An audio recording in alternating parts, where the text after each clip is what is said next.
നക്ഷത്രങ്ങളുടെ നിഴലിൽ science fiction thriller story ഭാഗം 1 അദൃശ്യ സന്ദേശം.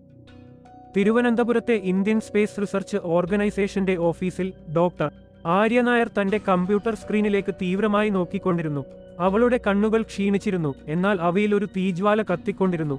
ഇതെന്താണ്? അവൾ സ്വയം ചോദിച്ചു, വിരലുകൾ കീബോർഡിൽ വേഗത്തിൽ ചലിപ്പിച്ചുകൊണ്ട്.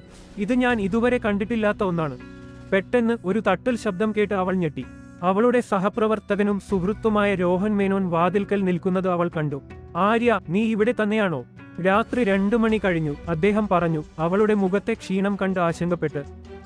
രോഹൻ, ഇവിടെ വന്ന് ഇത് നോക്കൂ, ആര്യ പറഞ്ഞു. അവളുടെ ശബ്ദത്തിൽ ഉത്തേജനം നിറഞ്ഞിരുന്നു. ഞാൻ കണ്ടെത്തിയത് നീ വിശ്വസിക്കില്ല. രോഹൻ അവളുടെ അടുത്തേക്ക് നടന്നുവന്നു, സ്ക്രീനിലേക്ക് നോക്കി. അവിടെ ഒരു കൂട്ടം അസാധാരണമായ തരംഗങ്ങൾ കാണാമായിരുന്നു. അവ എന്തോ ഒരു പാറ്റേണിൽ ആവർത്തിച്ചുകൊണ്ടിരുന്നു.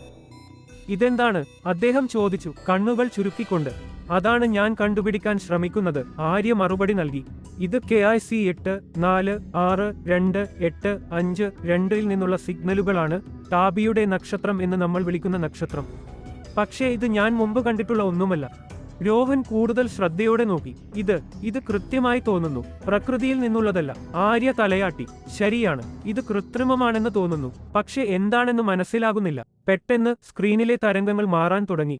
അവ കൂടുതൽ തീവ്രമായി, കൂടുതൽ സങ്കീർണമായി മാറി. ഇതെന്താണ് സംഭവിക്കുന്നത്? രോഹൻ ചോദിച്ചു. അവന്റെ ശബ്ദത്തിൽ ഭയം നിറഞ്ഞിരുന്നു. ആര്യയുടെ കണ്ണുകൾ വിടർന്നു. ഇതൊരു സന്ദേശമാണ്. നമുക്കായി ആരോ അയച്ച ഒരു സന്ദേശം. അപ്പോൾ തന്നെ ലാബിലെ എല്ലാ കമ്പ്യൂട്ടറുകളും ഒരേ സമയം ഷട്ട് ഡൗൺ ആയി. ഇരുട്ടിൽ ആര്യയും രോഹനും ഭയന്ന് പരസ്പരം നോക്കി.